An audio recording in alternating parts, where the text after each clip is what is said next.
সাতকাহন উপকথায় সোনুর বিয়ে তৃতীয় পর্ব অর্থাৎ গায়ে হলুদের পর্ব নিয়ে হাজির হয়েছি।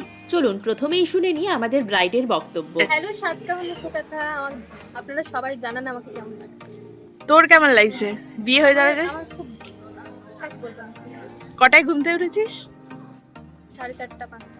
দিয়ে সারাদিন ধরে ফটোশুট করে হেসে হেসে কেমন লাগলো? ও সারাক্ষণ ক্যামেরাম্যান বলছে হাসো, যত মন খুলে করো হাসো করে হাসো। তো আমি অনেক পোজ দেওয়ার চেষ্টা করেছি, আপনারা দেখতে পাবেন পরে। তাহলে শুনতেই পেলেন আমাদের ব্রাইডের বক্তব্য।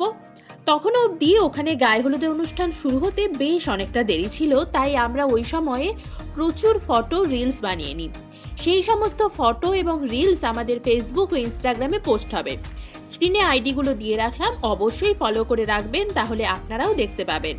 তো যাই হোক, এরপরে শুরু হয়ে যায় গায়ে হলুদের অনুষ্ঠান। আমাদের ব্রাইডও জায়গায় বসে পড়েছে।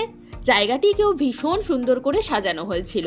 তখনও রিচুয়ালস না শুরু হওয়ায় আমরাও কিছু ফটো তুলে ফেলি ব্রাইডের সাথে। এই আমরা তিনজন হলাম একদম ছোট্টবেলার বান্ধবী।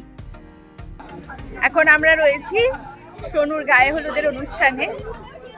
দুজনেই একটু হলুদ আর সবুজের ম্যাচিং করে ড্রেস পরার চেষ্টা করেছি। তো কেমন লাগছে সেটা কিন্তু আমাদের কমেন্টে জানাতে হবে। কিছু ফটো আপনাদের জন্য এখানেও শেয়ার করে রাখলাম, তবে এখানে সব কিন্তু পাবেন না। ঝটপট করে যান, আইডিগুলোকে ফলো করে নিন। বাকি ফটোগুলোকেও দেখতে হবে তো নাকি?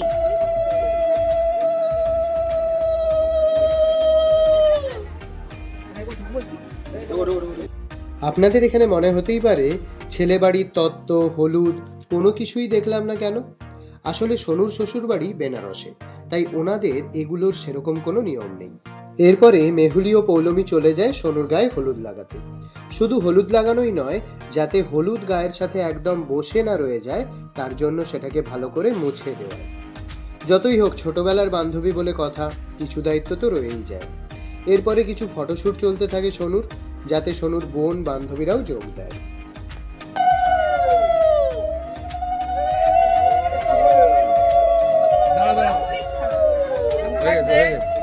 বড়দের আসল রিচুয়ালস হয়ে যাওয়ার পর ফটোশ্যুটের জন্য আবারও আলাদা কলসিতে করে মেহুলিরা মাথায় জল ঢালে। সবাই এরপরে সমস্ত রিচুয়ালস মিটে যেতে আমরা তাড়াতাড়ি করে খাওয়া দাওয়া করে নিই, কারণ আবারও বিকেলে তৈরি হয়ে তাড়াতাড়ি ভেন্যুতে আসতে হবে। চলুন আজকের মতন এখানেই তবে ভিডিওটি শেষ করলাম। সবাইকে টাটা।